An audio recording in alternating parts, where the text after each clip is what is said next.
Por que as pessoas não estão mais buscando o batismo no Espírito Santo? Por que nós não contemplamos mais essa ação nos nossos cultos? O que está acontecendo? Por que as pessoas estão tentando infiltrar na cabeça dos pentecostais de que esse dom ou os dons espirituais foram somente para o princípio da igreja, ou seja, somente para a igreja primitiva. Nós não podemos aceitar essa situação, uma vez que nós, contemporâneos, nós, os crentes de hoje, nós contemplamos essa ação do Espírito Santo em nossas vidas. Nós já vimos os dons espirituais sendo atuados em nosso meio. Nós somos batizados com o Espírito Santo. Então, por que nós vamos aceitar essa infiltração, esta sutileza em que está acontecendo nos nossos dias?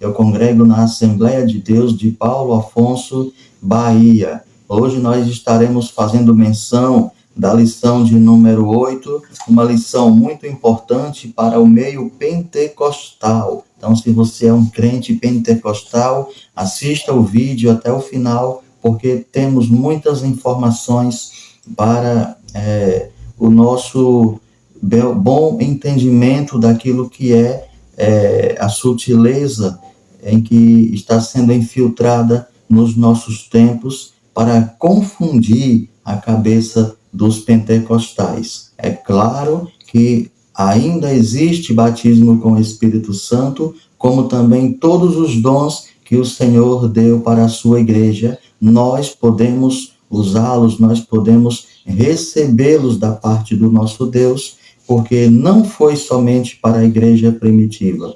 Se fosse assim, nós não teríamos contemplado tantos homens de Deus com os seus dons que o Senhor Jesus entregou, né? Então, aqui está a lição de número 8, que está prevista para o próximo domingo, dia 21 de agosto, né? Próximo domingo, dia 21 de agosto de 2022. O tema é a sutileza do enfraquecimento, da identidade pentecostal. O texto áureo: e todos foram cheios do Espírito Santo e começaram a falar em outras línguas, conforme o Espírito Santo lhes concedia que falassem. Atos, capítulo de número 2, versículo de número 4. E nós entendemos que essa promessa, né, aqui no caso aqui já é o cumprimento, mas a promessa, quando ela foi feita, ela foi estendida a todos os crentes, em todos os tempos, em todas as gerações. Tanto que nós somos, né, nós, pela misericórdia do Senhor, temos conseguido o dom de línguas. Conhecemos pessoas que têm o dom de curar, conhecemos pessoas que têm o dom de profetizar, conhecemos pessoas que têm os dons do Espírito Santo. Então, não foi somente para a igreja primitiva que esse dom foi entregue. É para os nossos dias também. E nós louvamos ao nosso Deus por isso e precisamos combater, né? Precisamos combater essa doutrina, né? Esse ensinamento, essa sutileza que vem confundindo a cabeça dos crentes, dos nossos irmãos pentecostais. A verdade prática fala que a doutrina do batismo no Espírito Santo e o falar em línguas, como sua evidência, são o distintivo pentecostal mantido pela nossa igreja. Nossa igreja, a Assembleia de Deus, é a primeira igreja pentecostal da história. Então, nós temos história com esse tema. Nós nascemos no fogo, né? No fogo do Espírito Santo, louvado seja Deus. E nós não podemos abrir mão desse distintivo, dessa identidade, de que Jesus cura, né, através dos nossos irmãos. Jesus ele tem distribuído o dom de cura, né, o dom de línguas, deu o dom de profecia. Então, é assim que nós somos, foi assim que Jesus nos fez, e nós vamos até o fim defendendo essa bandeira. Glória a Deus. Então, vamos, meus amados irmãos, vamos dar uma passagem rápida aqui pela nossa lição, pelos pontos mais importantes. Sabemos que a aula verdadeira você vai ter na igreja, é lá onde você vai tirar realmente as suas dúvidas. Aqui é somente uma ajuda, né, para que a gente possa chegar um pouco mais sábio na casa do Senhor, né, que a gente não chegue lá sem saber de nada. Bom, então, a palavra-chave é enfraquecimento, e a introdução fala que nesta lição vamos estudar a identidade pentecostal e a sua relação com o Pentecostes bíblico. Contudo, o nosso enfoque será mostrar que algumas sutilezas do erro têm aparecido no meio do movimento pentecostal. Então, é isso que vamos ver no decorrer da lição. A gente já vê aqui o Pentecostes bíblico e o Espírito prometido. Deixa eu ser bem enfático aqui, bem rápido, para não gastar muito tempo dos irmãos, e dizer aqui, ó, o Pentecostes bíblico, o Espírito prometido. A gente sabe que houve uma promessa, o Antigo Testamento mostra a ação do Espírito Santo em diferentes momentos e sobre a vida de diferentes pessoas. Assim, vemos o Espírito do Senhor agindo sobre a criação, né? No Antigo Testamento, a gente vê que o Espírito esteve ativo ali na criação. No Antigo Testamento, o Espírito Santo, ele entrava na vida de alguns dos irmãos para fazer algo muito especial, como foi no caso de Sansão, como foi no caso de Gideão, no caso de alguns reis, né, dos profetas. Era assim que o Espírito Santo agia no Antigo Testamento, no Antigo Pacto, né? Então, de uma forma mais específica, o Espírito de Deus sobre o Antigo Pacto atuava sobre a vida de pessoas escolhidas para obras especiais, né? Então, como eu já falei, Sansão, os reis, os profetas, Salomão, né, que também era rei. Era assim que o Espírito Santo agia no Antigo Testamento. Contudo, no Antigo Testamento havia uma promessa do derramamento do Espírito Santo, né, em toda a carne. Então, se no Antigo Testamento eram pessoas especiais para uma obra especial, havia também uma promessa que foi feita no Antigo Testamento, né, do Espírito Santo ser derramado, né, o Espírito de Deus ser derramado sobre todos, e não apenas sobre pessoas escolhidas ou uma classe especial. Então, havia essa promessa, como a gente vê, por exemplo, lá em Joel, no capítulo de número 2, versículo 28, né? Aí aqui, o Espírito Santo derramado, ele foi prometido, né, e tudo que Deus promete, ele cumpre. Então, ele foi prometido, ele atuava em algumas pessoas no Antigo Pacto, e no Novo Testamento, a gente vê o cumprimento da promessa do Senhor, o cumprimento, né? Esta promessa teve seu fiel cumprimento no dia de Pentecostes. Então, quando Jesus ressuscitou, que ele mandou as pessoas irem para Jerusalém e ficar lá esperando, né? Porque lá onde ia e realmente aconteceu o Pentecostes, era a festa de Pentecostes, né? Era a festa de Pentecostes, que é 50 dias depois da Páscoa, e eles estavam ali reunidos. Jesus mandou eles irem para Jerusalém e ficarem lá reunidos, porque ia acontecer realmente esse derramamento do Espírito Santo. Atos 2, de 1 a 4. Então, no Pentecostes, observamos que o Espírito é derramado sobre toda a carne, sem distinção de sexo, raça e idade. Isso mostra a universalização da promessa de Deus. Então, naquele dia ali, o Espírito Santo ele foi derramado sobre toda a carne. Só precisava ser crente, só precisava ter aceitado a Jesus, né? E creram no Senhor Jesus e receberam ali o Espírito Santo de Deus. E daquele dia em diante, a gente vê também que Paulo, quando ele estava pregando o Evangelho, ele chegava e perguntava se já havia recebido o Espírito Santo, aqueles que já haviam aceitado a Jesus, deles que nem sabiam o que era isso, e Paulo orava e as pessoas recebiam o Espírito Santo. Amém? Você já é batizado com o Espírito Santo? Se você ainda não é, busque ao Senhor que ele vai te batizar. É muito bom ser batizado com o Espírito Santo. Glória a Deus. Aí já aqui no tópico 2, a gente fala sobre o distintivo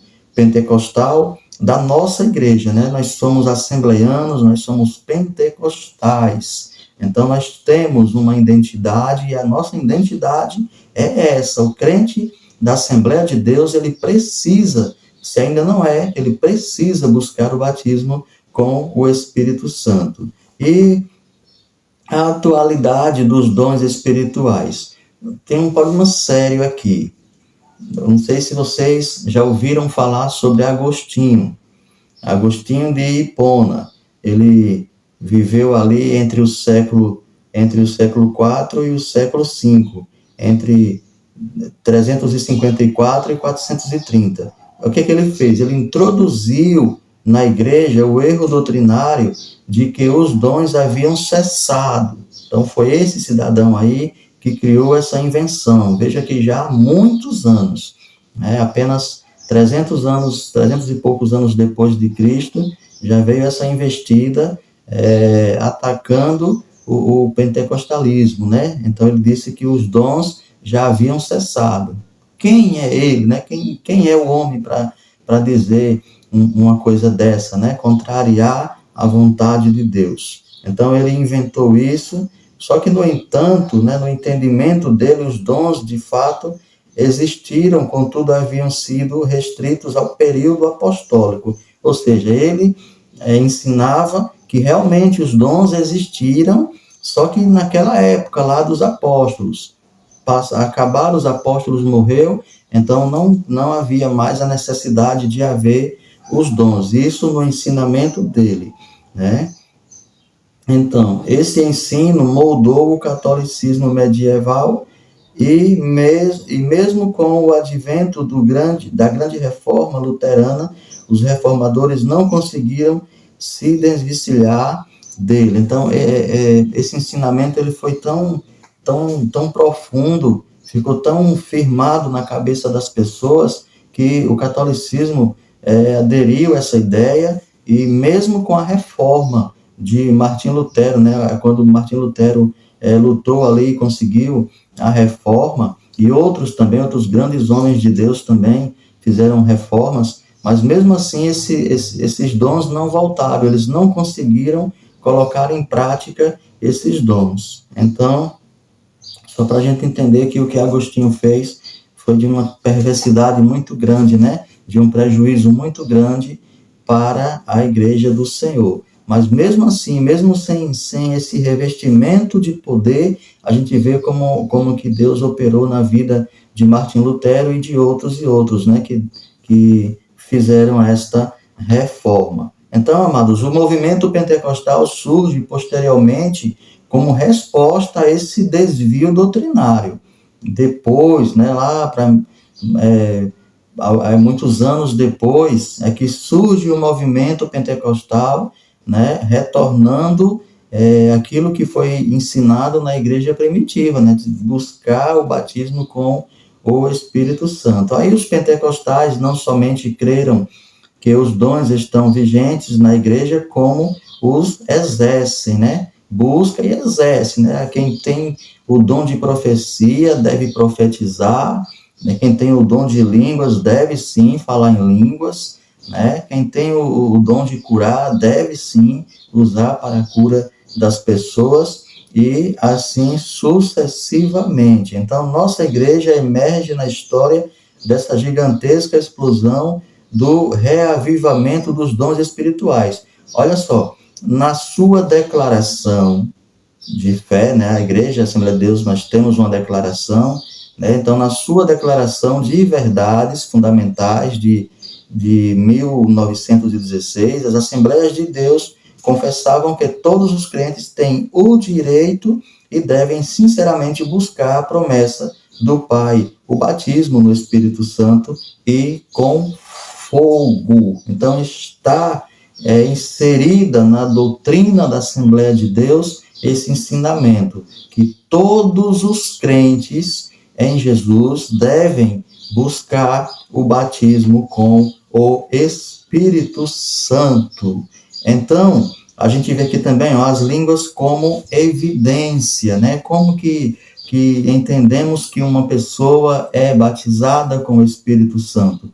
Pelo falar em línguas. Então, quando a pessoa fala em línguas, aí nós entendemos que essa pessoa, ela é batizada com o Espírito Santo.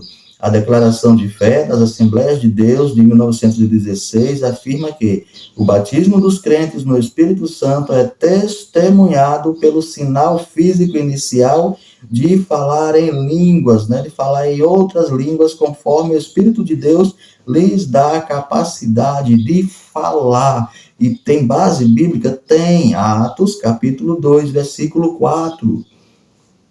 Tem base bíblica. Contudo, nos dias atuais, esse ensino tem dado sinais de enfraquecimento.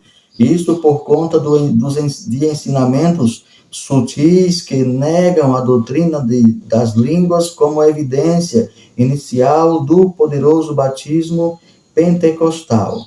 Então, a sutileza está... Onde é que está a sutileza? Está em dizer que o falar em outras línguas de fato existe, contudo não é para todos. Mas nós insistimos, batemos nessa tecla de que é para todos. Todos os crentes têm o direito de serem batizados pelo Espírito Santo, porque isso vem de Deus, né? Foi Jesus que prometeu, foi o nosso Deus, né, que prometeu no Antigo Testamento. Jesus mandou os discípulos se juntarem em Jerusalém, e a promessa foi cumprida, e no decorrer dos tempos vem acontecendo, ainda hoje acontece, e o falar em línguas é a comprovação de que somos batizados com o Espírito Santo de Deus. Amém? Então, na dúvida, ninguém recebe nada. Não podemos ter dúvida. Se tem dúvida, não vai receber. Se aproximou de Deus, se aproxime com fé. Se orar a Deus, ore com fé. Se buscar a Deus, busque com fé, porque você vai receber em nome de Jesus. Mantendo a chama pentecostal acesa, que já é aqui o tópico 3.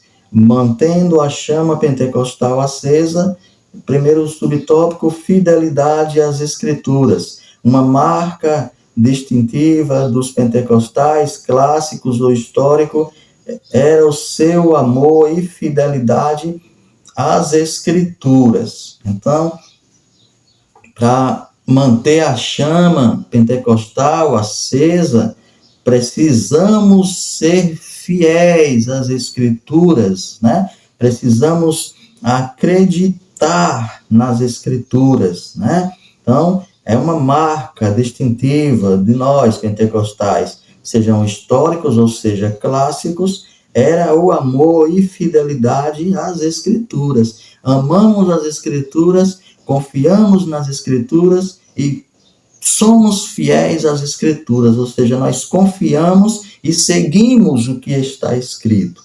Aí fica mais fácil para Deus operar em nossas vidas.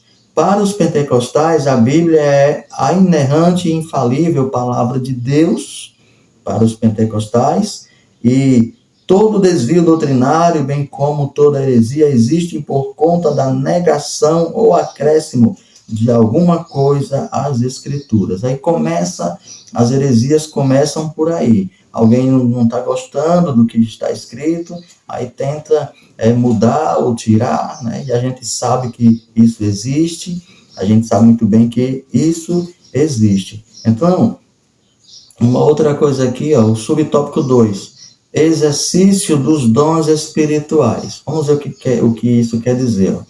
Como nos dias do profeta Samuel, em que as visões não eram frequentes, assim também os dons espirituais parecem ter se tornado algo extremamente raro entre muitos pentecostais.